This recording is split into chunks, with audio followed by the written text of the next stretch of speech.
Lo llevó a cabo para presentársela a sí mismo como una iglesia gloriosa, sin mancha ni arruga, ni ningún otro defecto. Será en cambio santa e intachable. De la misma manera, el marido debe amar a su esposa como ama a su propio cuerpo. Pues un hombre que ama a su esposa en realidad demuestra que se ama a sí mismo. Nadie odia a su propio cuerpo, sino que lo alimenta y lo cuida, tal como Cristo lo hace por la iglesia. Y nosotros somos miembros de su cuerpo. Como dicen las Escrituras, el hombre deja a su padre y a su madre y se une a su esposa y los dos se convierten en uno solo. Eso es un gran misterio, pero ilustra la manera en que Cristo y la iglesia son uno. Por eso les repito, cada hombre debe amar a su esposa como se ama a sí mismo y la esposa debe respetar a su marido. Cuando a mí me dijeron que tenía que predicar de este texto que no me tocaba, fue bien complicado. Tuve un conflicto, pero no se puede decir que no a esto, porque es uno de los textos que creo pensar que todos los predicadores les gusta oírles. No es fácil hablar de matrimonio, y menos para los hombres, creo yo. Es un tema complicado, es un tema sensible, sobre todo en los tiempos que estamos viviendo, pero creo que la Biblia y la Escritura nos pueden dar mucha luz respecto a este tema y a cómo podemos vivir matrimonios según el Evangelio en nuestras comunidades y en nuestro tiempo. La escritora cristiana Shannon Edright dijo: un matrimonio saludable es la unión de dos personas que deciden invertir el uno en el otro. Escucha eso a ver qué te parece. Un matrimonio saludable es la unión de dos personas que deciden invertir el uno en el otro. Y me encanta esa palabra que ella usa, invertir el uno en el otro. Y yo añadiría a fondo perdido, como un plan Marshall. De eso se trata el matrimonio. Noten que dice invertir el uno en el otro, no demandar el uno del otro, no esperar servicio el uno del otro, no gobernar al otro, no maltratar al otro, no castigar al otro, sino invertir el uno en el otro. Esa es la imagen para esta hermana de un matrimonio saludable. El matrimonio, según las Escrituras, no se trata de nosotros en primer lugar, sino más bien de la otra persona. Y esto es algo que choca con nuestra cultura, porque nuestra cultura y sobre todo la cultura del siglo XXI se trata fundamentalmente, y esto empezó así desde la segunda mitad del siglo XX, pero ahora creo que estamos en el clímax. Nuestra cultura se trata fundamentalmente de nosotros mismos. Es la cultura del yo, de cómo yo puedo, debo y necesito satisfacer todas mis necesidades para ser un hombre o una mujer feliz. ¿Y cómo se traduce esto en el matrimonio? Bueno, en el matrimonio hoy en día esto se traduce así: mi esposa o mi esposo deben proveer para mi felicidad. Mi esposa o mi esposo es el encargado o la encargada de que yo sea feliz, de que yo sea un hombre o una mujer realizados. Pero, esto no es lo que nosotros encontramos en la palabra de Dios. Cuando nos adentramos en las Escrituras a estudiar el tema del matrimonio, vemos que desde el comienzo, en su diseño original, el matrimonio siempre se trató de la otra persona. Como dice esta escritora, de invertir en la otra persona. Pero si así fue como Dios creó el matrimonio, ¿qué es lo que ha pasado? ¿Por qué nos enfrentamos a las cosas que nos enfrentamos? ¿Por qué tenemos tantos choques, tantos problemas, tantas tensiones en el matrimonio, tantos malos entendidos, tantos divorcios, tantas separaciones, rupturas? Empezar, terminar, volver a empezar, volver a terminar. Para entender esto bien, debemos irnos al principio de la creación, ya que el matrimonio no es un invento humano ni del siglo XX, sino que Dios mismo lo instituyó.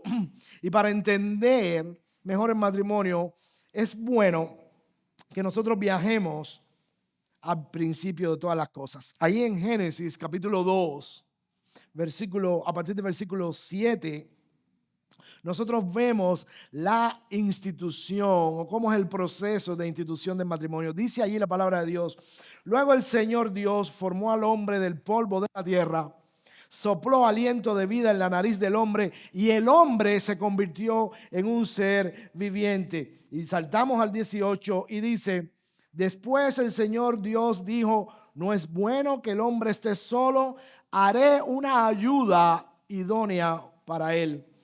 Entonces el Señor Dios formó de la tierra todos los animales salvajes y todas las aves del cielo, los puso frente al hombre para ver cómo los llamaría, y el hombre escogió un nombre para cada uno de ellos. Puso nombre a todos los animales domésticos y a todas las aves del cielo y a todos los animales salvajes, pero aún no había una ayuda idónea para él. Entonces el Señor Dios de nuevo hizo que el hombre cayera en un profundo sueño. Mientras el hombre dormía, el Señor Dios le sacó una de sus costillas y cerró la abertura. Entonces el Señor Dios hizo de la costilla a una mujer y se la presentó al hombre. Y mira cómo dice esta versión: al fin, exclamó el hombre, esta es hueso de mis huesos y carne de mi carne. Esta será llamada mujer porque fue tomada del hombre. Esto explica por qué el hombre deja a su padre y a su madre y se une a su esposa y los dos se convierten en uno solo. Y escucha esto: ahora bien, el hombre y su esposa estaban desnudos, pero no sentían vergüenza. Y si han notado, Pablo en Efesios cita a este pasaje de Génesis, cuando dice: esto explica por qué el hombre deja a su padre y a su madre y se une a su mujer y los dos se convierten en uno. Aquí nosotros encontramos la institución del matrimonio. Dios mismo crea al hombre y crea a la mujer para que fuese una ayuda para el hombre. Y es interesante parar aquí, hombres. Dios creó a la mujer para que fuera una ayuda para nosotros. Y esto significa que nosotros tenemos un problema. Porque si no nos hace falta ayuda. Pero la mujer, ahora no se vengan arriba. Pero la mujer, sí, porque las veo sonrientes. Pero la mujer fue creada para que fuera la ayuda del hombre. Nuestra ayuda. Ese es el diseño original de Dios. Y ahí vemos la institución del matrimonio y cuál era el propósito de él mismo. Pero, como dice el refrán, la felicidad en casa del pobre dura poco. Y esto duró bien poco. En el siguiente capítulo, Génesis capítulo 3, nosotros vemos la caída, el debacle, el derrumbe del matrimonio tal y como Dios lo había diseñado y el propósito que él tenía en él. Y todos conocen este pasaje. La serpiente era el más astuto de todos los animales que el Señor Dios había puesto en el huerto y, ¿verdad?, dijo a la mujer: con que Dios os ha dicho que no comáis de todo árbol que está en el huerto. Empezó un careo. La mujer se convenció de que aquello no era tan malo nada. Comió, le dio a su marido, el cual comió, y ya sabemos lo que se formó a raíz de eso. Pero lo interesante aquí es ver el cambio. Si ustedes notan, el capítulo anterior había terminado diciendo, los dos estaban desnudos y no sentían vergüenza el uno del otro. Y Adán había dicho, al fin, esto es lo que yo necesitaba. Esto es mi complemento. ¿Verdad? Esto es parte de mí. Esto es yo mismo. ¿Verdad? Esto es mi doble, prácticamente. Y no sentían vergüenza. Pero lo interesante aquí es lo que sucede con la caída. La primera bronca entre el hombre y la mujer. En ese momento se le abrieron los ojos y de pronto sintieron vergüenza por su desnudez. Versículo 7, capítulo 3. Se avergonzaron el uno del otro. Y yo voy a tomarme el atrevimiento de ir un poco más allá, y a lo mejor esto es una herejía, pero lo voy a decir. No era solo que ¿alguna vez tú has sentido vergüenza de tu pareja?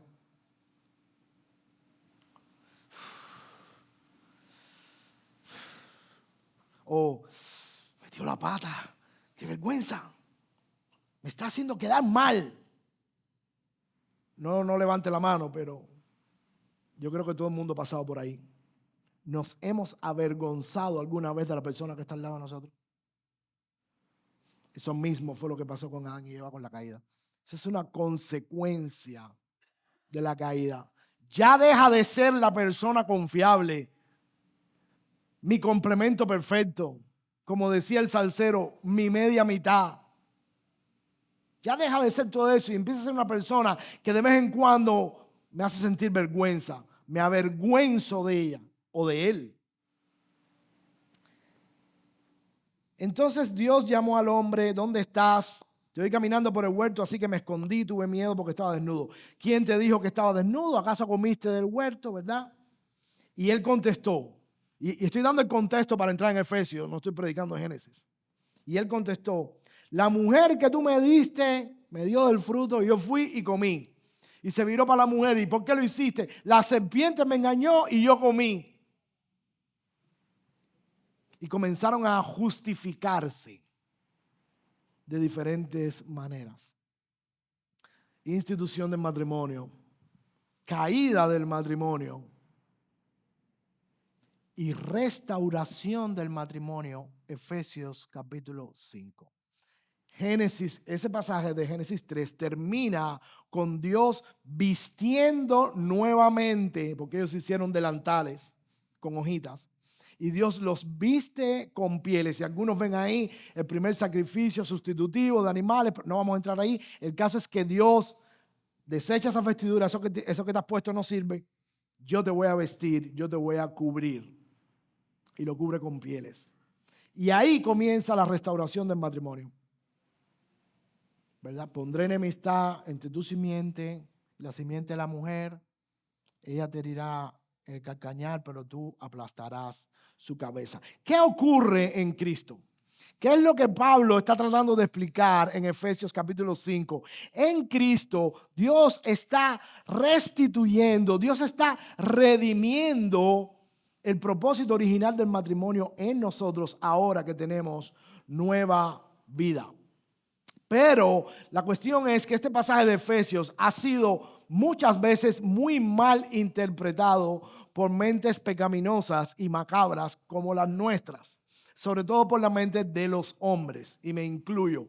Y se ha usado este pasaje de Efesios capítulo 5 para tener ahora una posición de superioridad con respecto a la mujer y tratamos de justificarlo teológicamente.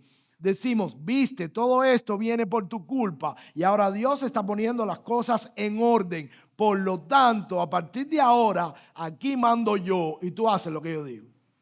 Para no repetir el error del huerto del Edén que acabamos de leer. Es una tergiversación del pasaje que esconde unos propósitos piadosos y muy cristianos, pero cuando analizamos esto a profundidad, no es así. Como muchos de ustedes saben, para interpretar correctamente un pasaje, nosotros debemos observar varias cosas y esos son principios elementales de hermenéutica. Y una de las cosas que debemos observar, y agradezco mucho a un amigo que me mandó un material sobre esto muy bueno, una de las cosas que tenemos que observar es el contexto literario en el que el pasaje está siendo o fue escrito. Y cuando nosotros revisamos lo que viene arriba, lo que hemos estado exponiendo durante estas semanas pasadas, nosotros vemos que el contexto literario inmediato nos habla de la obra del Señor Jesucristo en el creyente. Capítulo 1, capítulo 2, ¿verdad? Dios nos eligió, Dios nos salvó, Dios nos redimió y esto produce un cambio en la vida de los creyentes. Eso es lo que Pablo viene desarrollando. Si tú eres cristiano, si Cristo te salvó, si tú has creído, debe haber un cambio en la vida. Y en el capítulo 5, él identifica ese cambio como andar en la luz. Antes estábamos en tinieblas, en oscuridad, no veías bien, pero ahora el foco, el farol de Cristo te está alumbrando y somos llamados a caminar en esa luz. Y hablando de esto, llega al punto de cómo se aplica la vida cristiana al matrimonio. Cómo se aplica la salvación, la redención en el matrimonio. Y después va a poner más casos. Empieza con el matrimonio, después pasa a los padres y a los hijos, después pasa a relación entre empleados, empleadores, etcétera, etcétera, etcétera. ¿Verdad? Si entendemos el contexto, le vamos quitando hierro a esa mal interpretación. Otra cosa que tenemos que tener en cuenta para entender bien el pasaje es el contexto histórico en que se está escribiendo. Para nadie es un secreto que la Biblia no se escribió en primer lugar para nosotros los que estamos sentados aquí. Había un público al cual Pablo le estaba escribiendo específicamente. Eso nos llega a nosotros después, pero no somos los destinatarios primarios. Y estos destinatarios vivían en un contexto histórico particular. Y en este contexto histórico grecorromano, ¿verdad? Nosotros tenemos que entender que la situación de la mujer no es la misma situación que tenemos hoy en día. Por ejemplo, en este contexto donde Pablo escribe, la mujer era propiedad del marido. Era suya, como un par de zapatos. ¿Ok? De hecho, dice este autor que un marido en esta sociedad podía matar a su mujer y no pasaba nada, porque era como un puerco.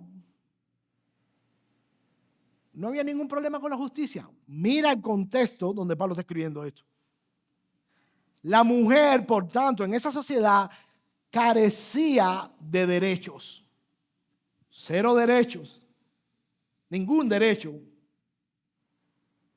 ¿Ok? Así que no podía ir a ningún tribunal diciendo que mi marido me dio y pongan una orden de alejamiento, ni nada de eso. No tienes derecho. Si llegabas a un tribunal porque te volvías loca, lo más probable es que el juez te diría, ¿qué haces aquí? Tú no puedes presentar ninguna demanda contra nadie. Así estaban las mujeres en ese tiempo. De manera que era una ciudadana como de quinta categoría. ¿Ok? Y el matrimonio en ese tiempo era concertado en base a motivos políticos o económicos.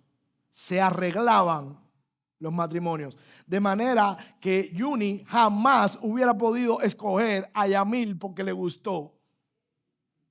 Así te hubieras quedado. Si te tocaba un viejo feo, eso es lo que había. Y todavía hoy hay culturas que funcionan así.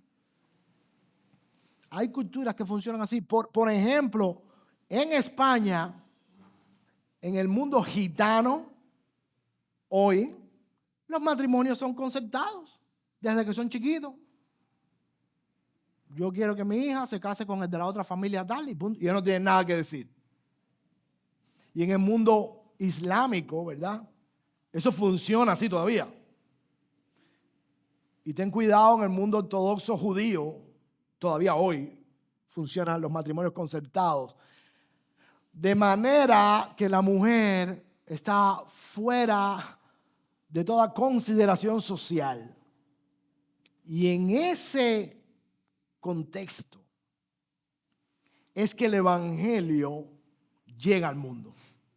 Cuando las cosas están así para la mujer y para el hombre, es que el evangelio llega al mundo y entonces podemos entender mejor el pasaje que estamos hablando.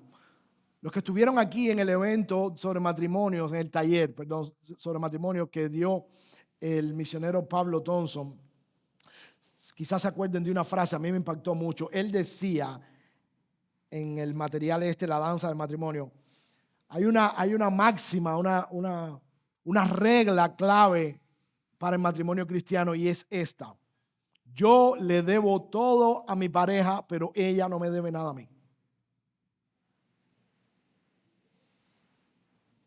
Jojito le debe todo a Daniela, pero Daniela no le debe nada a Jojito. Y Daniela le debe todo a Jorgito, pero Jorgito no le debe nada a Daniel.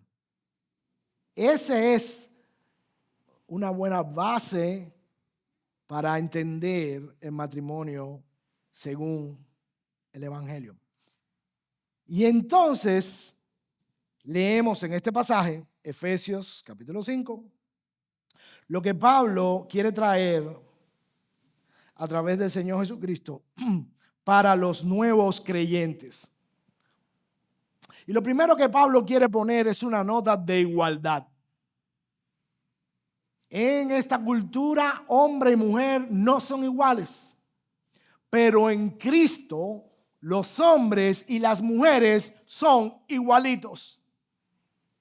Dice el versículo 21, es más, sométanse unos a otros por amor a Cristo. Eso debió haber sonado muy fuerte en esa cultura. Para los hombres, ¿que me someta a quién? A ella. Si es un objeto. No.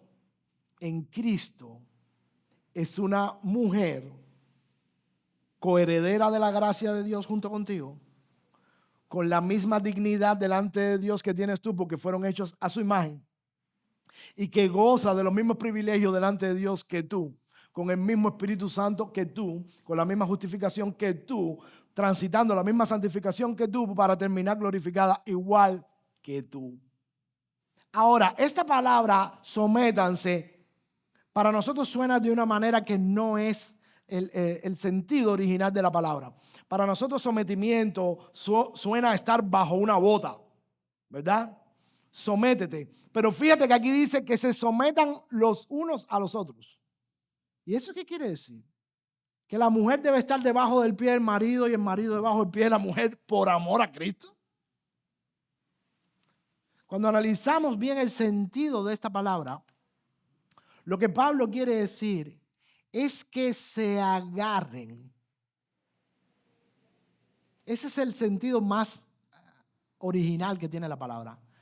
Agárrense los unos a los otros, marido y mujer, por amor a Cristo. Aférrense bien duro unos a otros por amor a Cristo. Como dice el proverbio, un cordón de 3 dobleces no se rompe fácil. Cristo y nosotros como matrimonio. Así que vamos a desechar la idea de sometimiento como estar bajo una dictadura del marido o de la mujer, sino más bien como estar bien agarrados unos a otros, bien junticos, bien equilibrados, por amor a Cristo. Y así comienza él, poniéndonos en igualdad y diciendo cómo debemos funcionar. Y luego pasa a decir lo que esto significa para las esposas y lo que esto significa para los esposos. ¿Qué significa para la esposa estar bien agarrada de su marido? Según el Evangelio. Bueno, Los versículos 22 y 24 nos dan la respuesta. Para las esposas, dice la Nueva Traducción Viviente, esto significa: sométase cada una a su marido como al Señor. Si la idea es estar bien agarrado, ya tú no debes tener problema con eso, mi hermana. Agárrate fuerte a tu marido como te agarras al Señor. Pégate a tu marido como tú estás pegada al Señor. O como tú quieres estar pegada al Señor. Ese es el sentido. Agárralo fuerte. Como te agarras de Cristo. ¿Recuerdan Génesis? Tú fuiste creada para ser la ayuda de ese hombre que tiene muchos problemas. Como por ejemplo que no podemos hacer dos cosas a la vez. Necesito ayuda. Entonces, ayúdame. ¿Ok? Y sigue diciendo, porque el marido es la cabeza de su esposa. Como Cristo es la cabeza de la iglesia. Él es el salvador de su cuerpo, que es la iglesia. Ahí volvemos a chocar. Porque el marido es la cabeza de la mujer. En nuestra cultura occidental, él es la cabeza. La mujer no tiene ni cerebro. Por eso algunas mujeres dicen, sí, porque yo sé que tú piensas que soy tonta. Y tú eres la cabeza. Cuando analizamos el término cabeza y lo ponemos en este contexto, la idea es la fuente de donde proviene la mujer. Como Cristo es la fuente de donde proviene la iglesia, en el sentido de cuidado y protección y bendición. El marido es la fuente de donde proviene la mujer, así como Cristo es la fuente de donde proviene la iglesia. ¿Y qué es lo que hace Cristo con la iglesia? La cuida, la lava, la santifica. Eso es lo que quiere decir que tu marido es tu cabeza. Porque tu marido es el encargado de cuidarte, de proveerte, de bendecirte, de tenerte como una reina, de servirte, así como Cristo es la cabeza de la iglesia. Y Él es el que la sostiene y la cuida. No podemos separar estas dos cosas. Él es el salvador de su cuerpo. Así como la iglesia se somete a Cristo, de igual manera la esposa debe someterse en todo a su marido. Vuelve a redondearse la idea. Así como la iglesia se somete a Cristo, así la esposa debe someterse en todo a su marido. No debe desligarse. Y volvemos a Génesis capítulo 3, ¿por qué lo leímos? ¿Qué pasó con Eva en el Edén? No se sometió a su marido, se desligó, se fue por su lado, hizo lo que quiso y se formó la rebambaramba. No sé si eso tiene traducción al inglés. Hizo lo que quiso, no se sometió, no se mantuvo pegada a él, ¿verdad? No lo ayudó, lo dejó solo. Y ya vemos lo que hace un hombre solo. Se come lo que le den. Y si se lo da a ella, más todavía. Imagínate tú que tu esposa te traiga algo y tú le digas que no.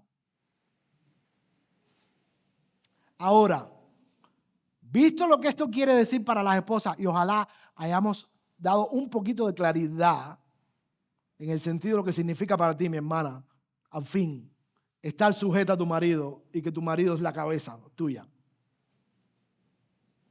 Estar agarradita, fuerte, porque tu marido es el que Dios ha puesto para hacerte de bendición a tu vida, no de maldición. Por eso debe estar junta. El problema viene cuando te separas. Y para los hombres lo mismo, y ahí viene. Ahora, es interesante que con todo este tema del feminismo y las mujeres contra los hombres, el apóstol dedica 2 versículos nada más a las mujeres y el resto se lo suelta a los hombres. Y mira lo que dice. significado para los esposos. Versículos del 25 al 33. Para los maridos esto significa: ame cada uno a su esposa tal como Cristo amó a la iglesia y entregó su vida por ella. ¿Qué significa para el marido estar sujeto o sometido a su mujer? Maridos, esto significa que tú no eres un dictador. Eso está duro para nosotros, y sobre todo cubanos. Sino que tú eres un tipo de Cristo para tu esposa. Y nuestra labor es servirlas hasta el punto de dar la vida por ellas, de morirnos sirviéndolas. Y es interesante, vamos a hacer un paréntesis aquí, que el apóstol le habla a las mujeres y le habla a los hombres, pero no está diciendo que esto debe hacerse si este cumple primero esto, o que esto debe hacerse si este cumple primero. ¿No has visto las discusiones de tú con tu pareja? Cuando dices, sí, pero tú haces lo mismo. Hasta que tú no dejes de hacer eso, yo voy a seguir haciendo lo mismo. Eso es típico en todos nosotros. Pero en el evangelio no funciona así. Porque Cristo no se fijó en nosotros para amarnos. Hemos leído que aun cuando éramos sus enemigos, Cristo murió por nosotros. Aun siendo pecadores, y échalo bien para acá, aún hoy, ahora, siendo pecadores, Cristo, ¿dónde está la cruz aquí? ¿La quitaron? Ya. Cristo murió por nosotros. Así que esto no tiene nada que ver con lo que el otro haga. Son orientaciones evangélicas, exhortaciones evangélicas para cada uno de nosotros en particular. Como Cristo amó a la iglesia, y nosotros cuando tenemos que fregar por segunda vez ya estamos diciendo, ya yo fregué por la mañana, y ya busqué los mandados. ¿Y tú qué has hecho? ¿Qué dice ahí? Como Cristo amó a la iglesia. Su amor no tiene fin. Y nosotros jamás respondemos en consecuencia. Nunca. Piensa en tu amor hacia Cristo y en el amor de Cristo hacia ti. ¿Quién tiene más? Piensa en los momentos en que tú te deleitas en Cristo y en los que Cristo se deleita en ti. ¿Quién se deleita más? Piensa hasta dónde has llegado tú por Cristo y hasta dónde Cristo llegó por ti. ¿Quién dio más? Eso es lo que nosotros tenemos que hacer con las mujeres. Mi hermano, y dejar los complejos machistas que son muy fuertes y nos condicionan mucho, porque nosotros, antes que machos, somos cristianos. Y el que es cristiano es el verdadero macho. El otro es una basura que con el segundo fregado ya está llorando. ¿Ok? Ahora bien, consideración.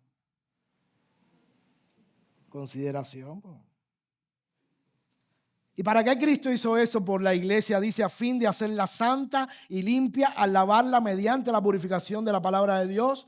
Lo llevó a cabo para presentársela a sí mismo como una iglesia gloriosa, sin mancha ni arruga ni ningún otro defecto. Será en cambio santa e intachable. De la misma manera, el marido debe amar a su esposa como ama a su propio cuerpo. Pues un hombre que ama a su esposa en realidad demuestra que se ama a sí mismo. Nadie odia a su propio cuerpo, sino que lo alimenta y lo cuida tal como Cristo lo hace con su iglesia. Y a veces nosotros pensamos que la mujer está puesta para servirme a mí, para cuidarme a mí, ¿verdad? Porque es una mujer que más puede hacer sino cuidarme. Pero aquí en el evangelio lo vemos al revés. La manera en que yo soy bien cuidado es cuando yo la sirvo a ella hasta la muerte. Eso es cuidar mi propio cuerpo. Ella. Y quiero decirte algo, mi hermano. Ante esto no hay mujer que se resista. Ella puede ponerse dura, lo va a hacer y tú vuelves a fregar. Y ella se pone dura y tráele los dulces que le gustan. Y ella se sigue poniendo dura y busca a la niña en la escuela. Y ella se sigue poniendo dura, pon la lavadora. Al final del día, si esa mujer no se derrite, que no tiene corazón, es un robot. Pero en el Evangelio funcionan las cosas. En el Evangelio funcionan las cosas. Y eso es estar sometido. Eso es estar sujeto. Varones. El apóstol termina diciendo, nosotros somos miembros de su cuerpo. Ahora, ¿qué es lo que plantea Pablo aquí? ¿Qué es lo que nos está enseñando? Una relación diferente a la de la cultura, ¿verdad? Por mucho tiempo se ha luchado por los derechos de las mujeres, pero no ha habido mucho avance. Aunque hay muchas leyes que defiendan a las mujeres, no ha habido mucho avance porque al final el pecado está en el corazón del ser humano y el pecado no se cambia con leyes. El pecado se cambia con la gracia de Dios, que es el que viene y te hace caminar la segunda milla. Porque es un esfuerzo. Es un esfuerzo. Pero un esfuerzo gozoso. Ahora, él está presentando una relación diferente, poniendo al Señor como el alero, el techo, donde nosotros nos vamos a mover, ¿verdad? Ahora los hombres tienen una relación diferente con sus mujeres, pues ahora en el Evangelio las mujeres se convierten en compañeras, no en objetos. Ahora tu mujer es tu compañera, por eso tú la ayudas, por eso tú le sirves, por eso tú la cuidas, es tu compañera. Hay una relación de amor de las mujeres hacia los maridos, no de temor. Antes le temían, el marido te podía botar para la calle. Ahora tú estás en una relación de amor con él. Ahora funciona diferente. Ahora se sirven voluntariamente, no por obligación, los unos a los otros. Ahora el marido puede ser visto en el Evangelio como la fuente de bendición de la mujer, su cabeza, ¿verdad? No es el dictador de mi corazón. ¿Cómo dijo? ¿Cómo? Ay, no, bueno, me salió solo, pero está ahí, está escrito. No es, sino es la fuente que Dios ha puesto para bendición. Ahora nuestra relación es una relación sacrificial, donde nos sacrificamos el uno por el otro como Cristo lo hizo con nosotros, ¿verdad? Y ahora tenemos una relación madura. Y esto para los hombres. El pasaje termina diciendo, con el 31, perdón, como dicen las escrituras, el hombre deja a su padre y a su madre y se une a su esposa y los dos se convierten en uno solo. Hay muchos matrimonios donde no han llegado a ese grado de madurez, donde el hombre vive debajo de la saya de su mamá todavía. Y tal parece que la mujer es la mamá. Y la mujer queda relegada a un segundo lugar. Conocí un caso muy cercano donde un hombre y una mujer se casaron y el hombre llevó a la mujer a vivir a su casa, a la casa de su familia. Y cuando la mujer fue a entrar a esa familia, el hombre le dijo, escucha lo que te voy a decir. Mi madre siempre será mi madre, con razón o sin ella. ¿Dónde puso esa mujer ese hombre? Eso es inmadurez. Ahora en Cristo debemos tener relaciones maduras donde los esposos forman una nueva familia. No nos olvidamos de la otra, pero ahora somos una nueva familia y debemos funcionar como una nueva familia. Dejará el hombre a su padre y a su madre. Aquí hay gente que se van a casar, o están haciendo planes, o que ya están casados, o que llevan mucho tiempo. y quizás estés lidiando con ese problema, sal de la casa de tu mamá y asume tu responsabilidad. ¿Ok? También en este pasaje, el apóstol nos deja una gran ilustración sobre el matrimonio. En el versículo 32, él dice, esto es un gran misterio, pero ilustra la manera en que Cristo y su iglesia son uno.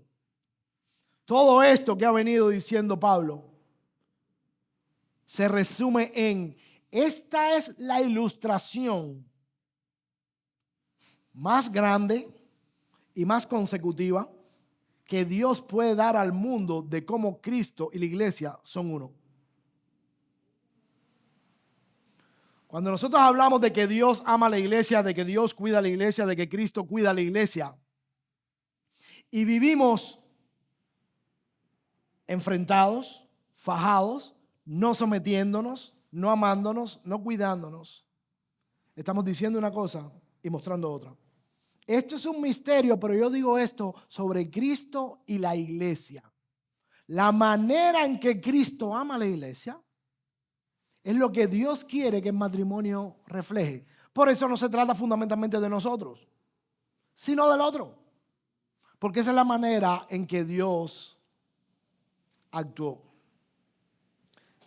Y por último, por eso le repito, 33, cada hombre debe amar a su esposa como se ama a sí mismo y la esposa debe respetar a su marido. En Cristo, las relaciones matrimoniales son relaciones de amor y de respeto, no de maltrato y de miedo. Y debemos tener esto en cuenta, todos los matrimonios aquí y los que están por casarse, o los que están buscando novia o novio. Amor y respeto, no maltrato ni miedo.